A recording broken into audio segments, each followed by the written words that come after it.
was in Nome on the Western Arctic, and there was no ice on the ocean in December. Unheard of. And an elder was in tears. She was telling me about how the ocean mammals are in trauma because they don't know where to have their babies. The ocean is changing so rapidly that they're in trauma, she said. And so that's what's putting their people in trauma. And she was sobbing. We have food sources that are shifting. We have extreme weather events and infrastructure costs. If you go down deep into the tundra, used to be 2 to 3 feet, you start feeling ice. And now it's further. It's not unusual to be in November where the river opens up again. It's happened already. I watched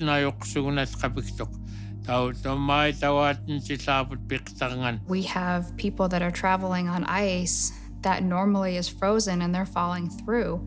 We're losing lives because of climate change. As we have more permafrost melting, we also have immediate threats regarding erosion. My grandmother's home was relocated about 7 years ago. That's just one of 40 to 50 villages that are facing severe erosion. This summer, wildfires were raging across our state. Smoke was filling up this valley so terribly that people were having respiratory illnesses miles and miles away from where the fires were blazing. I mean, there was thousands and thousands of acres that burned across our huge state. And I don't know where we could have gone to get away from the smoke.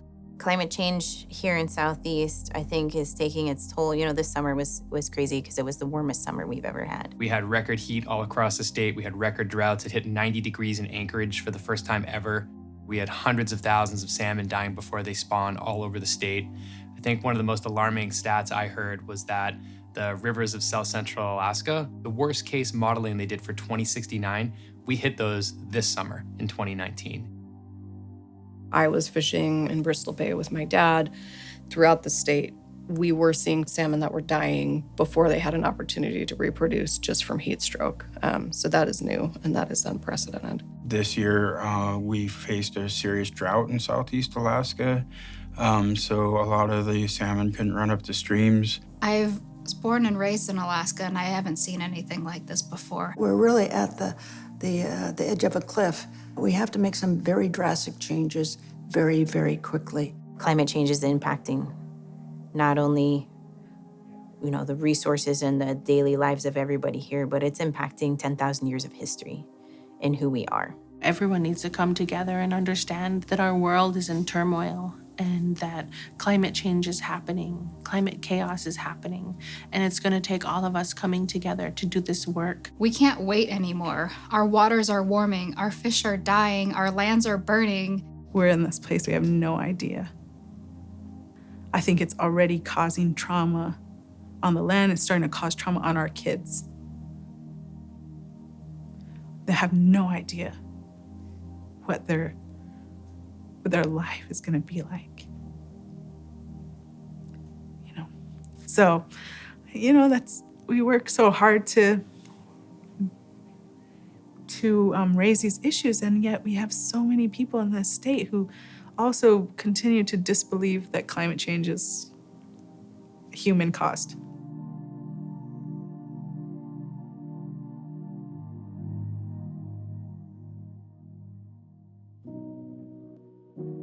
Alaska Native people, we've really lived in harmony with the land and the culture and the water for generations and for many years. But through the various waves of colonization, we have seen an exploitation of the natural resources that are adjacent to our people and our lands. 90% of our budget is based off oil revenue. The exploitation of this non-renewable resource does not allow for long-term thinking or vision towards a different future. And so we are bearing the brunt of climate change impacts and experiencing a climate crisis right here in Alaska, while we have a majority of political leaders who are in denial about that situation.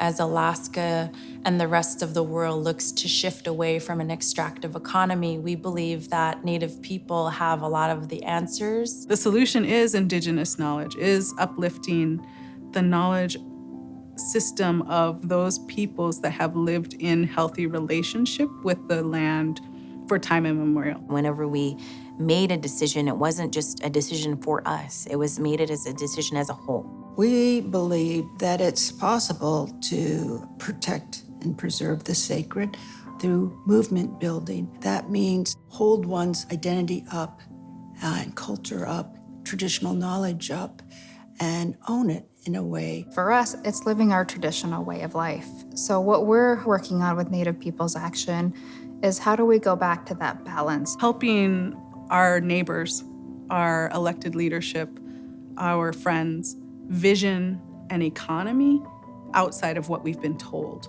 is economy. It's not a new idea. You know, it's really going back to our Indigenous knowledge and our Indigenous roots and using that. The economy that we envision creates space for creativity when it comes to expansion of our tourism industry. Renewable energy production, growing local foods, sharing the local foods that are already harvested. And from there, we can look at different actions that we can encourage people to do. On the federal level, we need to start talking about what's that legislation and policy changes, looking at carbon emissions, looking at moving to clean energy. What are those actions that our federal government can be taking? But more than that too, what can our state and local level be doing? A lot of policy decisions are being made, but we feel that as the first peoples of these lands that we need to be co-equal decision makers. You have to recognize that Alaska's a native place and you are on native land. I think people are starting to see the importance of actually talking to Native people, of actually including them, but going beyond that, becoming allies. And to do that, we really need Indigenous communities, environmental nonprofits, labor unions, and small business owners to be crafting what policies do we need to spur and support the new workforce. Getting more people elected who not only share our vision for the future at the local level, but also better reflect our diverse communities is one of the ways that we can make a difference. And our hope is that as we cultivate and bring up and elect leaders who are more aligned to our traditional values, that we will make decisions that are not short-sighted and that we are driving the transition away from an extractive economy. I think that part of that vision for the future is our young people feeling very connected to this place, feeling like they have a role and a purpose. Being a young person, particularly a young Native person in today's Alaska, is electric. It is a feeling like none other I've felt before, because not only do I feel empowered by my elders, by my community members, do I feel supported by the adults, the aunties and uncles in my life, but I also feel that I can play a crucial role in educating and supporting other youth. They are taking a stand against injustices in our state. They are particularly taking a stand against climate and are making sure that everyone who takes a moment to listen to them will hear their demands for justice and equality.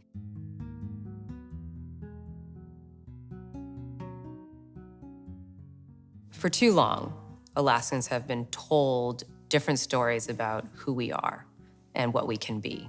You know, that we're an oil state, we're a mining state, we're a state in crisis. And it's time for us to take back that story. Salmon connects more Alaskans than oil does, for example. I think there's a lot of different perspectives that different Alaskans bring to salmon. And then, of course, I think probably the most important one is as a food source for the first people in Alaska, the Indigenous people. The land gives us berries and plants and all the mammals. The river gives us the fish, nika. The first time I saw the abundance of salmon here and was just blown away at that resource. So we have formed a collaborative partnership and began organizing and mobilizing with thousands of other Alaskans against threat after threat to our salmon habitat. Various mines, the Pebble Mine, which is now up yet another time for review. On what planet are you going to build the world's largest open pit gold mine right at the headwaters of a fishery that produces 60 million salmon a year? If there's one watershed that 50% of the world's sockeye salmon go to, why build a mine there?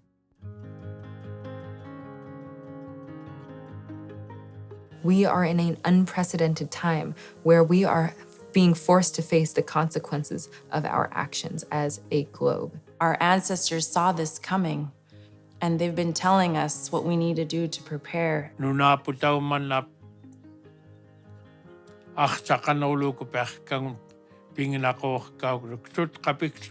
How do we move forward and hold up the sacred? And that is the earth and our future and our children and their children's future. It's through our culture, it's through our tribes, it's through working together. And I think what gives me hope is seeing the movement that can be built. Indigenous people working with commercial fishing people, working with conservation people, working with tourism people. We're growing. We're building a movement of people who are no longer going to be beholden to the scare tactics and the economic hostage that the corporations are holding over people's heads. And the only way to accomplish this is by having organizations that work together and our communities that work together.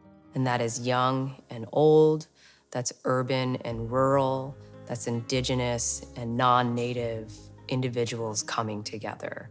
This is the time. We're put on this place, in this body, at this time for a purpose, for a reason. And I think we're all feeling that it's our time to be coming together and taking bold action and building together, building strong foundations. It'll be real interesting to see how well we adapt and how well we remember to take care of the land that provides for us. If we're adaptable in a good way, I think we'll survive.